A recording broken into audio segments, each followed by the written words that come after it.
যে যাবে তোমাদের তো ফিটনেস নাই, তোমরা যে তরবারি হাতের মধ্যে নেবে সেই বাহুবলটা তোমাদের নাই, তোমরা কেমন করে যুদ্ধ করবা? ছোট্ট দুইটা বাচ্চা বলে হুজুর শুধু অর্ডার দিবেন, দেখেন আমরা কি করে ফেলি।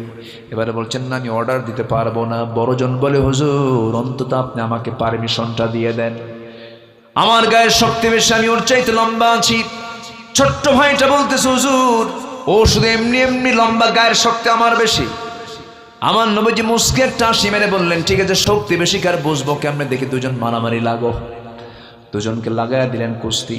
দুজন যখন কুস্তি লেগে গেছে, বড়জন ছোটজনকে নিচে ফেলে দিয়ে চুপ করে বসে আছে পড়ে। ছোটজন চোখ টিপি মেরে কানের মধ্যে মুখ ঢুকায় বলে ভাই তুই একসঙ্গে খাস, একসঙ্গে ঘুমাস, একসঙ্গে খেলিস, একা একা যুদ্ধে যাবি কেন? গায়ের শক্তি একটু কমায় দে। সুবহানাল্লাহ বলে, গায়ের শক্তি একটু কমায় দে।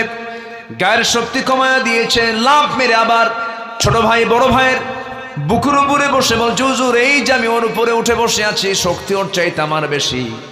নবীজি আমার মুস্কি মুস্কি হাসি মারতেছেন, কিন্তু তার চোখে পানি চলে আসছে।